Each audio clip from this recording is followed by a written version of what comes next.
The night I caught her cheating, she didn't cry. She didn't apologize. She just said, "Calm as you like. My astrologer told me this would happen." And the worst part? She meant it, asterisk.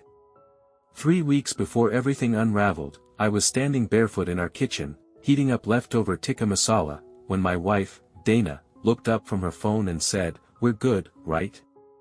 It was one of those casual, drop-it-in-the-silence kind of questions. No tension behind it. No argument in progress. Just the usual rhythm of a Thursday night. I blinked at her. "Yeah. Why?" She smiled, a little too quickly. "Just making sure. Mercury's in retrograde, and apparently couples are either getting stronger or exploding." I laughed. Because that's what you do when the person you love says something weird but harmless. Dana had always been into astrology. Not in a cultish way, more like spiritual flavor sprinkled on top of a Trader Joe's lifestyle. Crystal bracelets, new moon rituals, the occasional salt cleanse. I didn't mind it. It gave her comfort, and I figured everyone needs something to help them make sense of the chaos. So when she said we were good, I believed her. And when she said Mercury was the problem, I shrugged and thought, fine, let the planets do what they want. We're solid. I met Dana 6 years ago at a mutual friend's housewarming. She had this laugh that made people turn their heads and this ability to make you feel like the only person in the room when she asked you a question. I fell for her fast, and hard.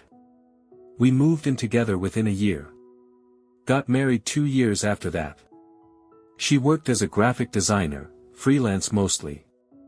Flexible hours, creative mind, always burning sage in the office for creative alignment. I'm in logistics, warehouse systems, spreadsheets, stuff that makes most people's eyes glaze over. We were opposites in the cute, rom-com kind of way. But somewhere in the last year, that gap started to stretch. Not in big fights. Not in slammed doors or sleepless nights. Just, slow withdrawal. Like two people in the same house with slightly different weather. The week before it happened, Dana started getting weird with her phone.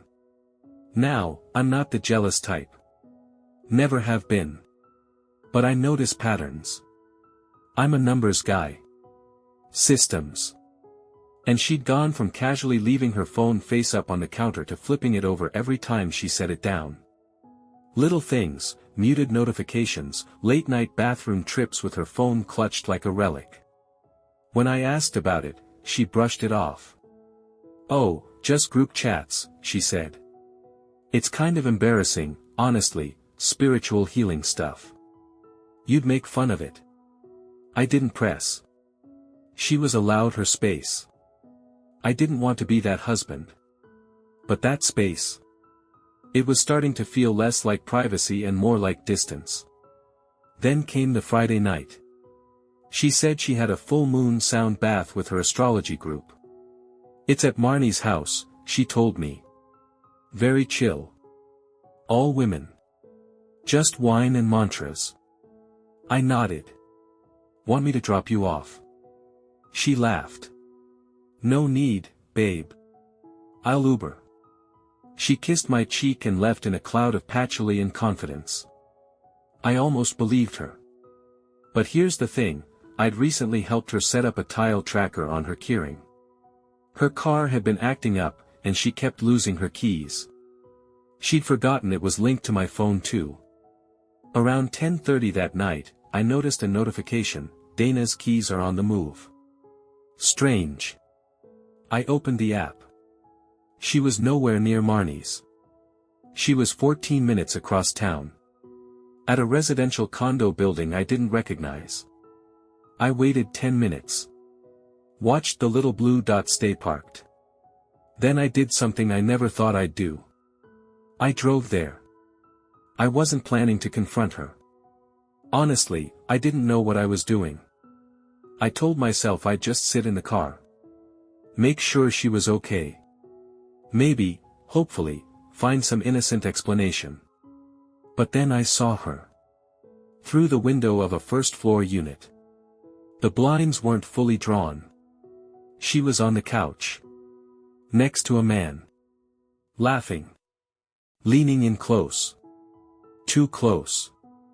And then, just as casual as the kiss she gave me before leaving. She kissed him.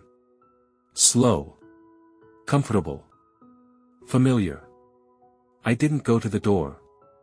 I didn't pound the window. I just left. And when she came home at 1:12 a.m., cheeks flushed, a takeout bag in hand like she was covering her tracks, I was sitting on the couch. Waiting. She froze. "Hey," she said, too chipper. "You're up."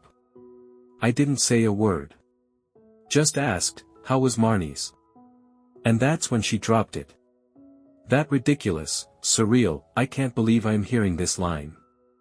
"My astrologer said this would happen," she murmured, like it was a revelation. "He said we were an energetic mismatch.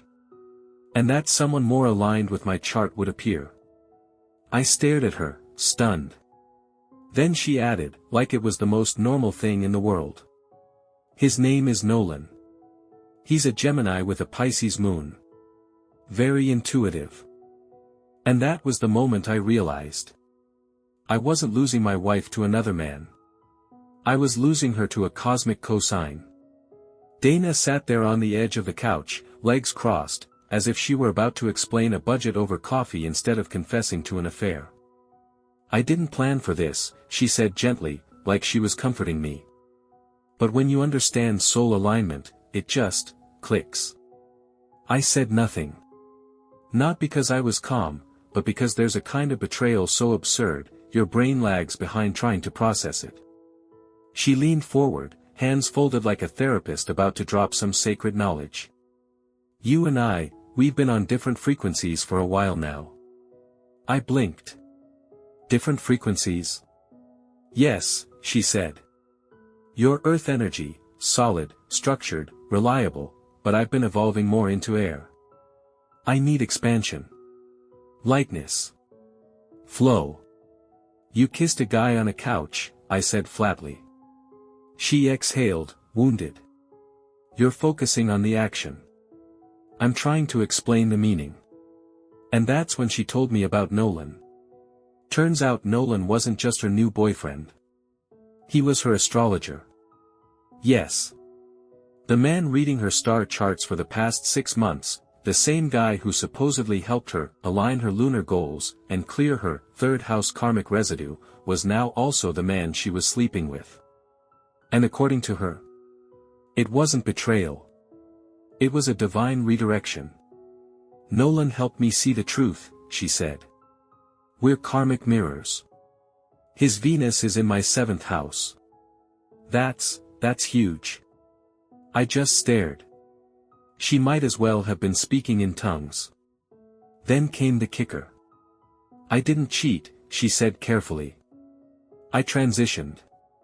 At that point, I did what most betrayed spouses probably do after hearing they were cosmically offloaded for a man named Nolan with a Pisces moon. I laughed. Just a short, stunned burst of disbelief. She looked at me like I'd just kicked a puppy. "I'm serious," she said. "You're mocking something that's deeply spiritual for me." I stood up. Because I couldn't sit on that couch any longer. The couch where we used to binge Netflix. The couch where she once fell asleep on my shoulder during a thunderstorm. The couch where, I now knew, she'd been picturing Nolan's natal chart while I talked about our taxes. Over the next few days, the house turned into a war zone of false civility. She made tea in the mornings, humming softly. I avoided her. She lit incense and saged the bedroom. I opened the windows and worked late. She didn't apologize. Not once. Because in her mind, this wasn't betrayal. It was evolution. "It's not about what you didn't give me," she explained over dinner like a breakup consultant. "It's about where my soul is leading me now." "And Nolan's just, what, a Sherpa?" I asked. She smiled. "Exactly. Unreal." I did some digging. Found Nolan's website. Stellar Pathways, Soul Coaching Through the Stars.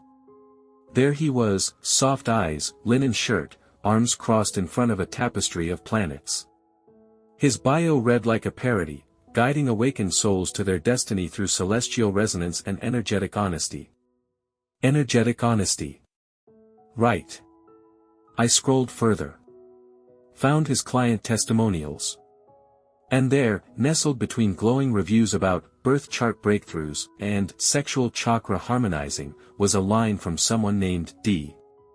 Nolan helped me realize I'd been karmically tied to someone who no longer reflected my soul growth. His insight gave me the courage to realign with a higher path. Thank you for my freedom. I didn't need a telescope to see who D was. It wasn't just cheating. It wasn't just a lie. It was a narrative. She'd been rewriting our story for months, guided by a man who probably wore rings on every finger and called breakups energetic pivots. I couldn't compete with that. You can confront a man. You can't confront the universe. That Friday, she sat me down again. She said we should consider a gentle uncoupling, something respectful, intentional, sacred. I read about it in a Venus return ceremony handbook, she said, sipping turmeric tea. It's a beautiful process of releasing what no longer serves you. You mean divorce, I said. She nodded, smiling like I'd finally caught up.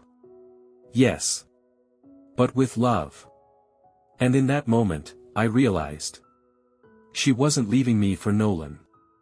She was leaving me for the idea of Nolan.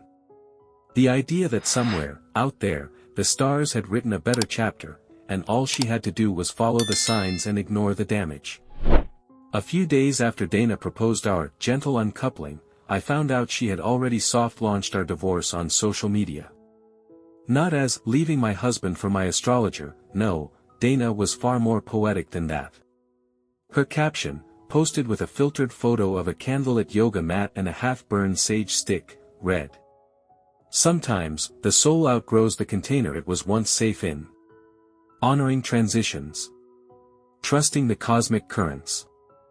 Dizzy herb # energetic alignment # divine attachment # new beginnings."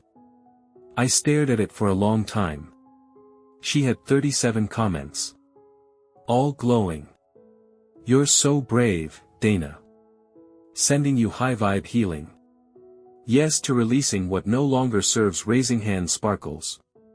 Somewhere between the emojis and affirmations, it hit me, she wasn't just leaving me. She was curating the exit. Polishing the cracks, softening the damage, and packaging the whole thing like it was a wellness brand pivot instead of a broken marriage. I didn't comment. Didn't like it. Didn't text her to ask what the hell. Because at that point, I already knew what she'd say. "It's not about you, it's about my journey." That was her favorite trick.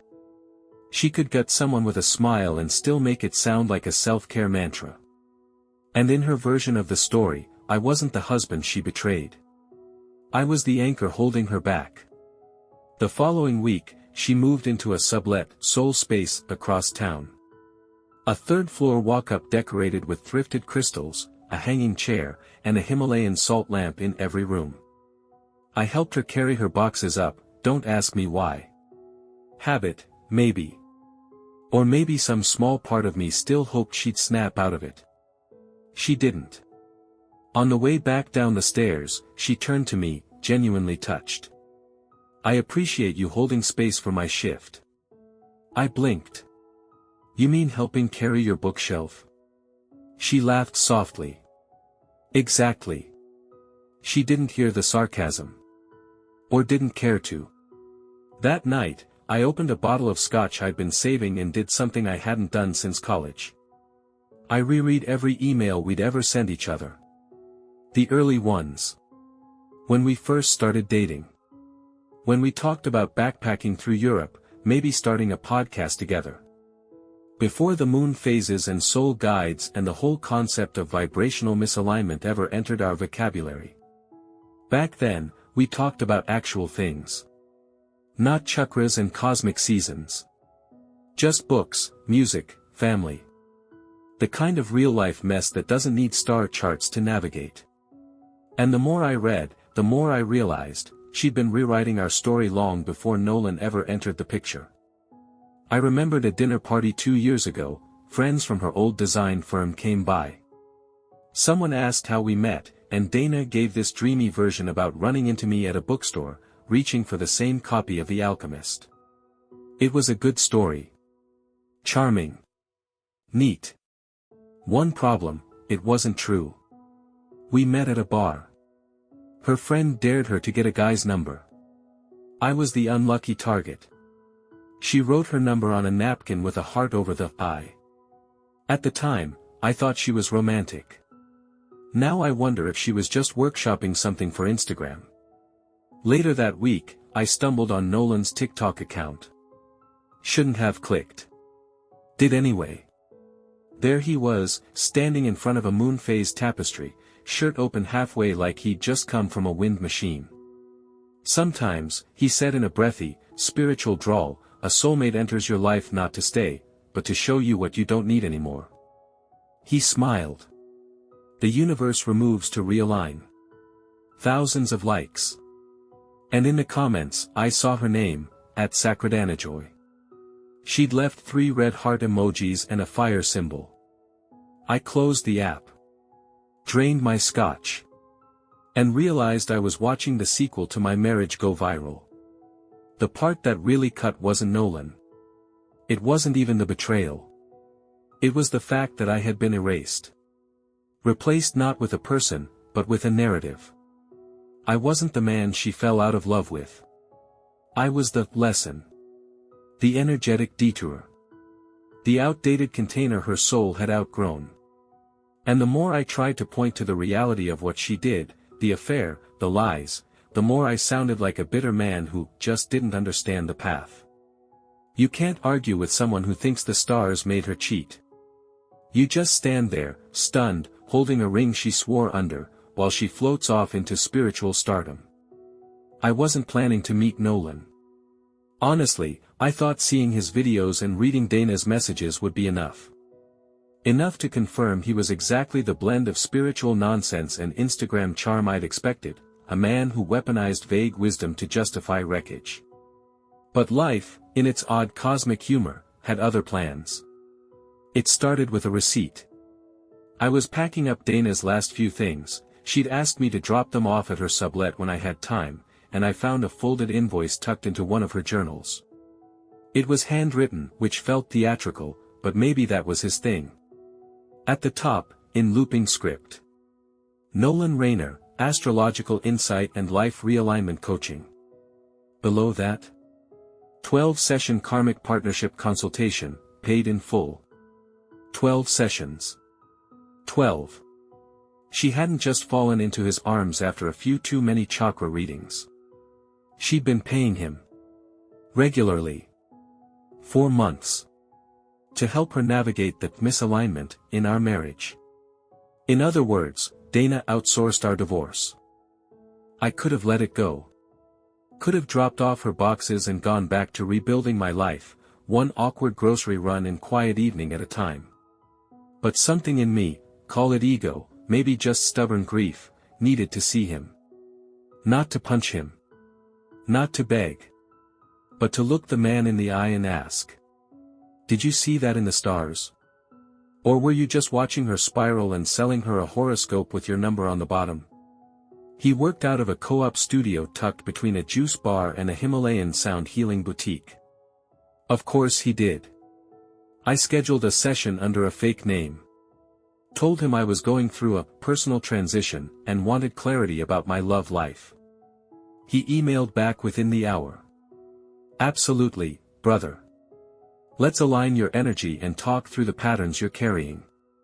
I showed up in jeans and a button-up. No crystals. No pretense. The space was everything I expected: incense, sage bundles, mood lighting, and a low, continuous hum of some kind of throat-singing playlist on loop. He greeted me barefoot, wearing loose linen pants and a shirt unbuttoned to his sternum. Around his neck, 3 pendants dangled over his chest, a moonstone, a lion, and what looked suspiciously like an eye of RA. "Welcome," he said, smiling. "What brings you here?" I sat down. Took a deep breath. Then I said, "You know my wife." The smile cracked. Briefly. Just enough. "I meet a lot of people." "Dana," I said. "Sacradanajoy?" He paused. Blinked once. Twice. Then nodded. "I see," he said, voice softening, like I was a stray dog he might still coax with food. "I'm not here to fight," I said. "I just want to know, did you really believe all that stuff?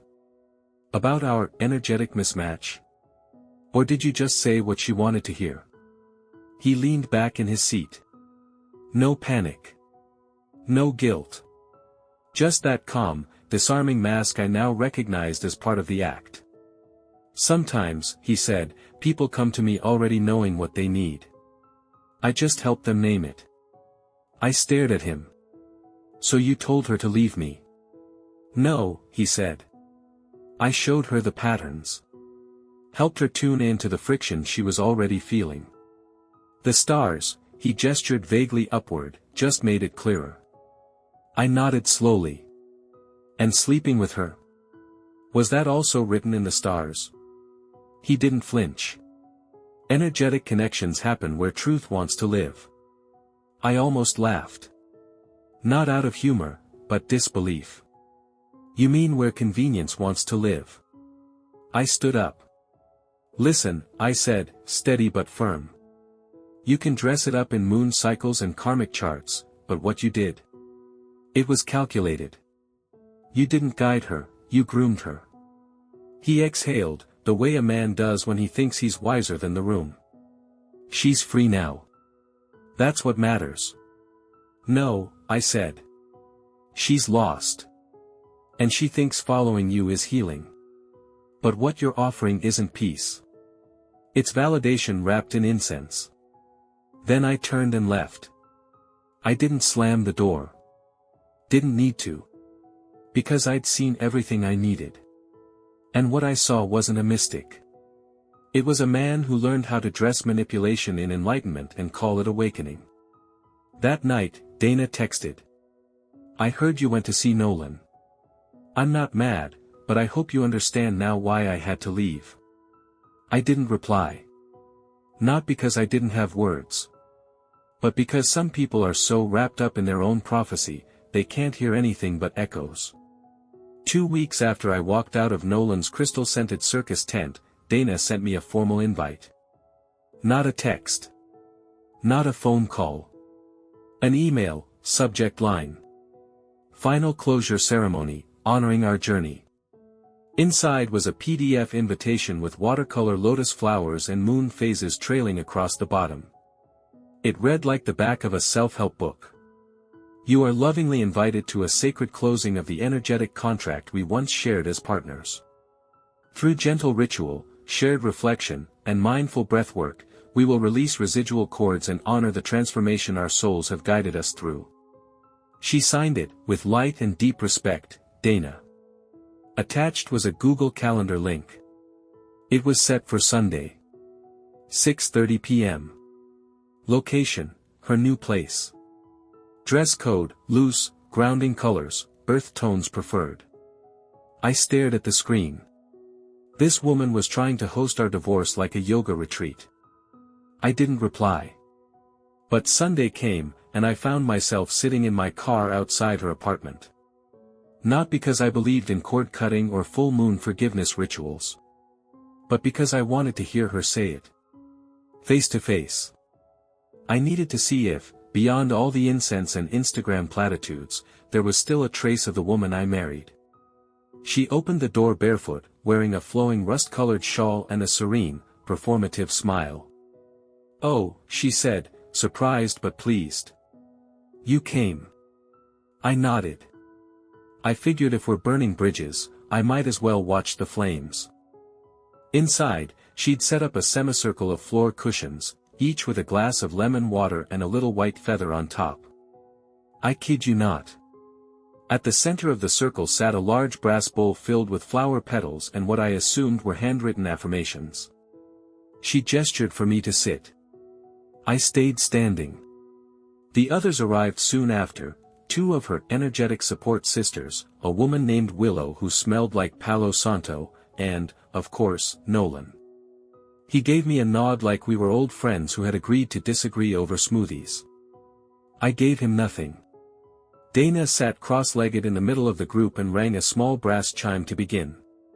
I want to thank you all, she said softly, for holding this sacred space while I close one chapter and open another. Then she turned to me, eyes glassy, voice tender. I invited you here because I believe, despite everything, that our love served a purpose. It brought us here, to our becoming. I let the silence settle. Then I spoke. Is this before or after the part where you cheated on me and called it vibrational clarity? You could have heard the salt lamp hum. Dana didn't flinch. She smiled patiently, like a kindergarten teacher dealing with a cranky toddler. I know this is hard, she said. But this space is for grace. No, I replied. This space is for performance. And I'm done clapping. Nolan shifted slightly. Dana's friends exchanged a nervous glance. I looked around the room. The cushions. The feathers. The bowl of petal-soaked affirmations. This isn't closure, I said. This is pageantry. Dana frowned. Why did you come if you weren't ready to release the past? Because I wanted to see if you could finally tell the truth without hiding behind the moon. I didn't yell. Didn't curse. I just told them, calm, direct, that marriages don't end in metaphors. They end in lawyers' offices, split furniture, and texts you draft 3 times before deleting. I told them about the late nights she spent planning her exit while I was folding her laundry. I told them how spiritual language becomes a weapon when it's used to excuse betrayal. And then I stood. You can call this a ceremony, I said, but it's just a breakup with better lighting. And I left. No burning sage. No final breath work. No lemon water. Just the door shutting softly behind me. She didn't chase after me. Of course she didn't. I'd stopped being a soul contract months ago. Now I was just the final scene in her transformation arc. But for the first time in weeks, I felt free. Not because she blessed me. Not because the stars cleared my path. But because I stopped waiting for her to admit what I already knew. She didn't need astrology. She needed permission. And Nolan gave it to her. Our divorce was finalized on a Tuesday. No ceremony. No feathers. No moonlight. Just a clerk with dry eyes and a stack of papers. I signed the final documents at a dull laminate desk while an air conditioner hummed like it was trying to fill the silence. Dana wasn't there. She'd opted for the digital route, energetic detachment through e-signature, I guess. I didn't mind. I was done performing closure. 3 days later, she posted a photo of herself standing barefoot on a cliff, arms wide, shawl blowing in the wind like she was summoning the elements. The caption read, "Divorce isn't an end. It's a soul renaissance. Today, I rise, reborn and aligned with my highest vibration. Grateful for the pain that pointed me to my path. Dizzy water wave herb hashtag Phoenix Energy hashtag Divine Feminine Unleashed hashtag cord cutting complete." The comments poured in. "You're glowing, Dana. Such an inspiration." His loss, clearly. I didn't comment. Didn't text. Didn't rage scroll. I just closed the app and went outside, where the real sky, unfiltered and quiet, hung above me without hashtags or meaning layered into its stars. Sometimes a sky is just a sky. In the weeks that followed, I started unpacking, not just boxes, but myself. I moved out of the place we shared. Took the cat. Left the dream catchers. Bought furniture that didn't come with memories sewn into the cushions. And in the silence, I remembered who I was before her energy became the center of my orbit. I reconnected with people I'd lost track of, friends who didn't speak in affirmations, who didn't demand I prove my emotional evolution before they poured a drink. I went to therapy. Not to align my inner child, but to talk, to process, to unpack the anger, the confusion, the ache of being rewritten in someone else's myth.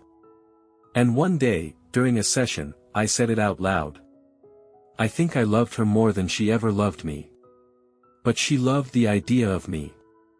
The safety. The devotion. The stability. My therapist nodded. Then she said, and when the fantasy shifted, she needed someone to blame. A month after the paperwork, Dana texted me. Not to get back together. Not to apologize. Just a photo. A selfie of her and Nolan. They were at a retreat in Sedona, all linen and light. She'd written. We're leading a soul partnership workshop. Thought you'd be proud of me. Proud. As if betrayal was a brand she built into a business. I didn't respond. Because the truth is, her closure was never about me. It was about making her decisions look holy. But I found my own ending. No ceremony. No astrology. Just mornings where I wake up without walking on eggshells. Just dinners where I don't have to pretend to like quinoa soaked in moon water. Just peace. Real peace. The kind you don't have to caption. The kind that doesn't ask for an audience. I think one day Dana will crash, hard. Maybe not today. Maybe not this year. But eventually, even the most elaborate spiritual scaffolding can't hold up a house built on denial. And when that happens, I won't be there to catch her. Not out of cruelty. But because I've already learned the hardest truth of all. Sometimes, people leave you and call it destiny. And sometimes, healing is realizing you don't have to follow them into their fantasy just to prove you love them. So no, I don't check her posts anymore.